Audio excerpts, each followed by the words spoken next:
guys, welcome back to episode 3 of our Shakespeare's Drag Race portion of Around the Canon in 80 Days. Today we will be getting high and summarizing the Two Gentlemen of Verona. So let's smoke!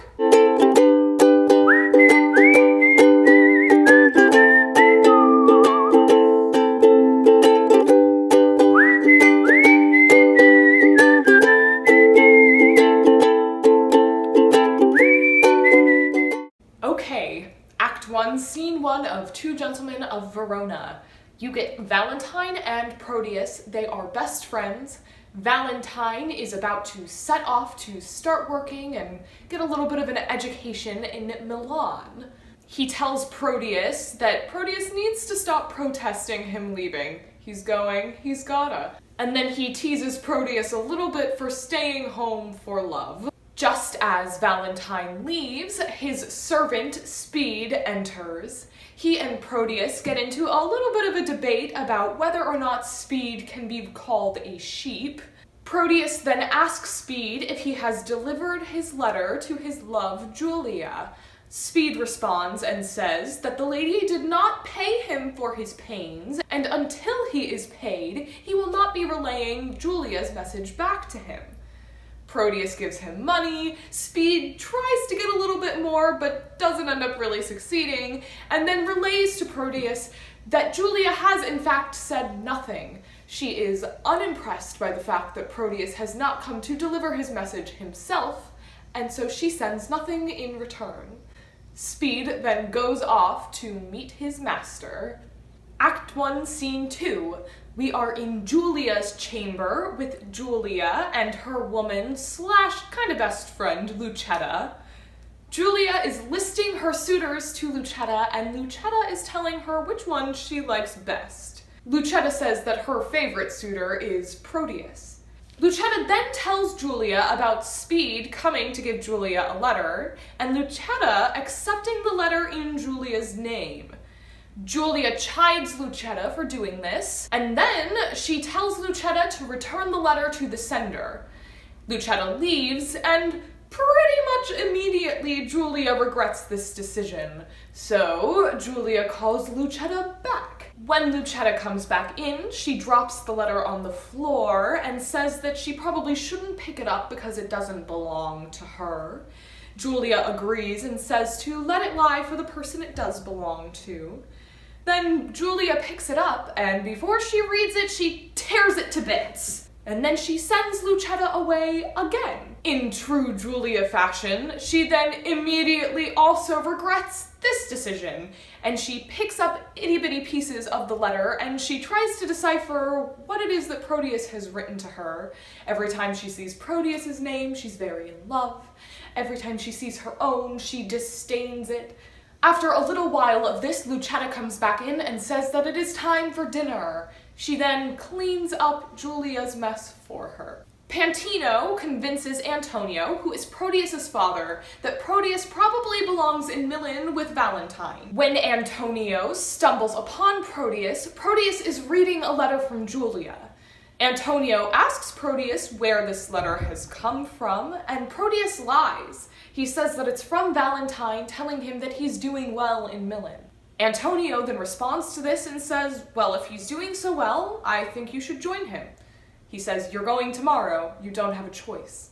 Antonio then leaves, and Proteus laments to the audience that he didn't tell the truth to his father. He thinks maybe if he told him that he was reading a letter from Julia, he would have been spared this fate. Act 2, Scene 1. We are now in Verona. Speed, Valentine's servant, tells Valentine all of the reasons he knows that Valentine is in love. The two of them exchange some love puns, and then we learn that Sylvia, the woman of the house and the daughter of the Duke, has asked Valentine to write a letter to her love in his hand.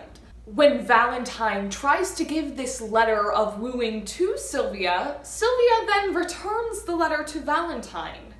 Speed then tries to spend the rest of the scene trying to explain to Valentine that this was Sylvia's way of trying to woo him. Having him write love letters to her love and then returning said love letters to him. Act 2, Scene 2. Proteus tells Julia that he must, in fact, go to Milan. The two then exchange rings and become engaged. Very quickly after this, Julia is overcome with emotion and she exits the stage in tears. They don't get an official or proper goodbye.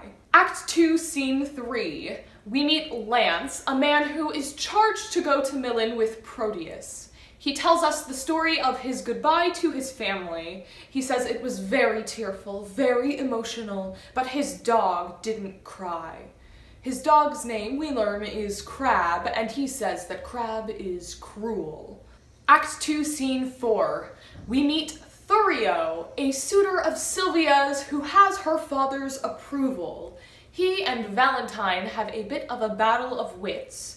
Before Sylvia's father, the Duke, enters and kind of interviews Valentine about Proteus. Valentine says that Proteus is a good man, and the Duke says that Proteus has come to serve him, and since Valentine has given him such a good review, he will take him on as one of his men. Valentine then introduces Sylvia to Proteus, and Proteus is a little googly-eyed in the introduction. Thurio, the Duke, and Sylvia then leave, and Valentine says that Proteus has been revenged for all of the crap that Valentine gave him back at home. Valentine says that he is in love, and now he understands why Proteus couldn't leave Verona. Valentine and Proteus then compare Sylvia and Julia and their loves to their respective women. Valentine then tells Proteus that Sylvia and himself are engaged and they have plans to try to run away and get hitched this very night. Valentine leaves to enact this plan, and Proteus tells us that he is now in love with Sylvia. He's completely forgotten about Julia. Act 2, Scene 5.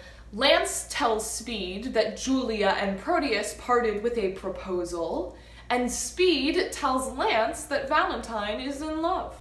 Act 2, Scene 6. Proteus plots with the audience to betray Valentine. He says he is going to tell the Duke about Valentine's plans to run away with Sylvia.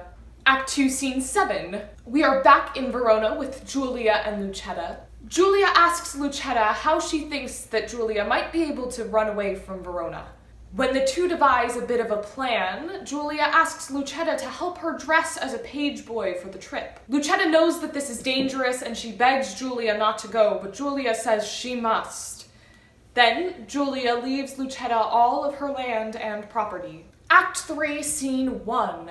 Proteus tells the Duke of Valentine's plan, and the Duke thanks Proteus and promises him that Valentine will never know that he ratted him out. The Duke then intercepts Valentine on his way to run away with Sylvia. He tells Valentine that he is in love with a lady, but he doesn't know how to woo her, and with a series of questions, he tricks Valentine into revealing his own plan.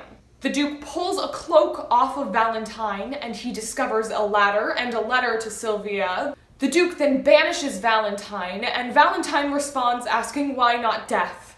If you're going to separate me from my love, you might as well kill me. Proteus then enters and tells Valentine that Sylvia wept for his exile. Proteus then escorts Valentine out of Milan and promises to deliver his letters to Sylvia.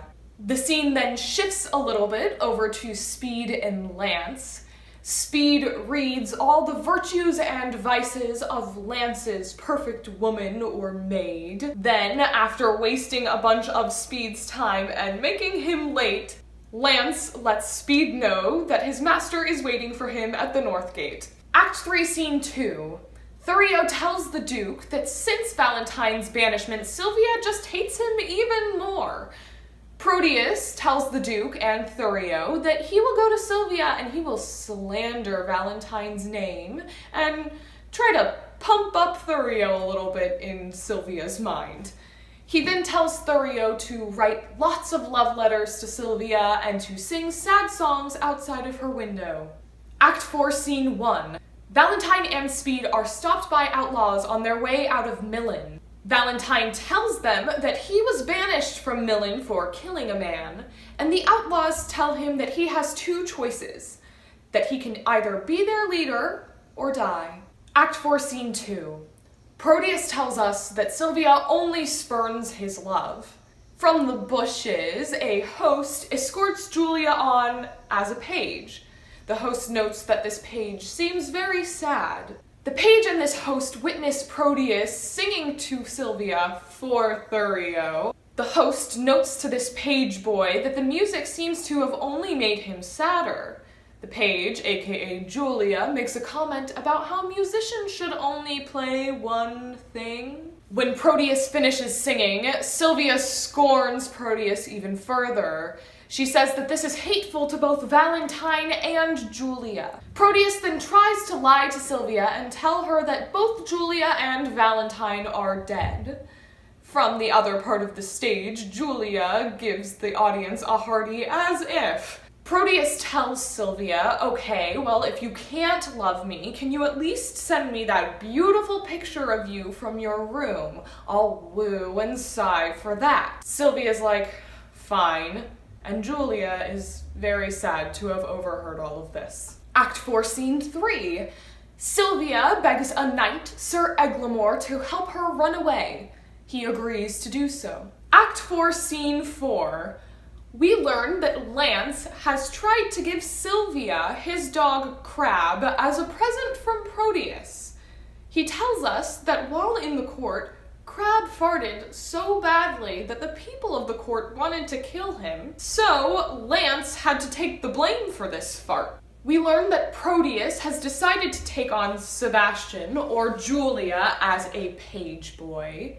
Then Lance comes in and tells us that he has lost the cute little dog that he was supposed to give to Sylvia, and that he has tried to give Crab instead. In an attempt to make up for this blunder, Proteus tries to send Sebastian/Julia to Sylvia, bearing Sylvia Julia's ring. Sebastian looks at Proteus and tells Proteus that he pities Proteus's old love. Sebastian then goes to Sylvia.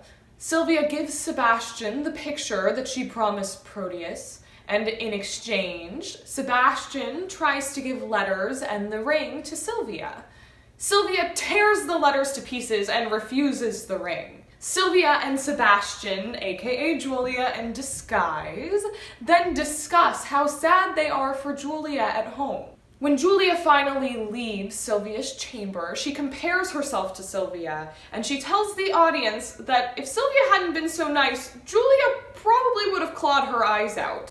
Act 5, Scene 1. Sylvia and Sir Eglamour meet at Friar Patrick's cell and begin their journey out of Milan. Act 5, Scene 2. Proteus tells Thurio that Sylvia's warming up to him, but she's not quite there. In the meantime, Julia is also on stage giving asides to the audience, making fun of how stupid Thurio is. Suddenly, the Duke enters and he tells everybody that Sylvia has fled. All three of the other people in the room then agree to help search for Sylvia. Act 5, Scene 3. On their journey out of Milan, Sylvia is kidnapped by outlaws as Sir Eglamour gets away. Act 5, Scene 4. As the new leader of the outlaws, Valentine is alone and pining for Sylvia. Suddenly, Proteus, Sylvia, and Sebastian enter, and for some reason, they can't see Valentine. We learn that Proteus has rescued Sylvia from the outlaws. Sylvia says that she's not very happy about this. She would rather have died than love Proteus. Proteus says, fine then, if you won't love me, then I'm going to take you by force. Just as Proteus is about to rape Sylvia, Valentine stops him and scorns him.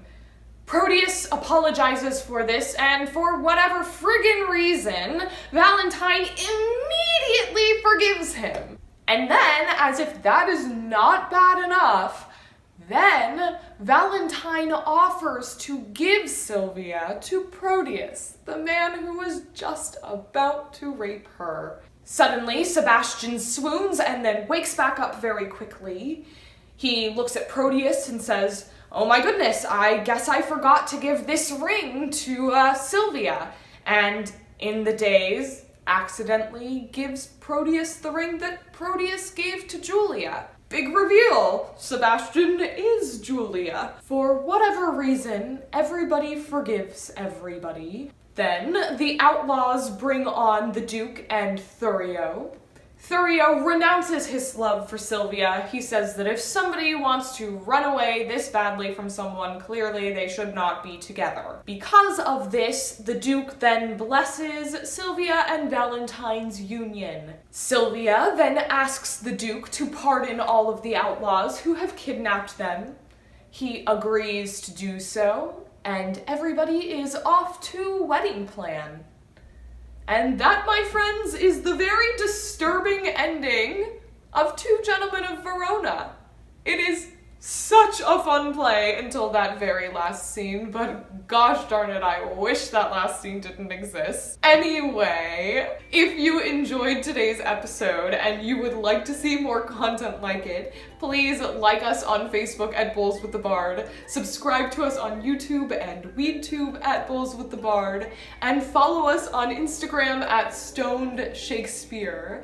We will be back in a few days with episode 4 of our Shakespeare's Drag Race portion of Around the Canon in 80 Days. We will be touching on The Merchant of Venice. Until then, bye guys! Lay me where sad true lover never find my grave to weep there.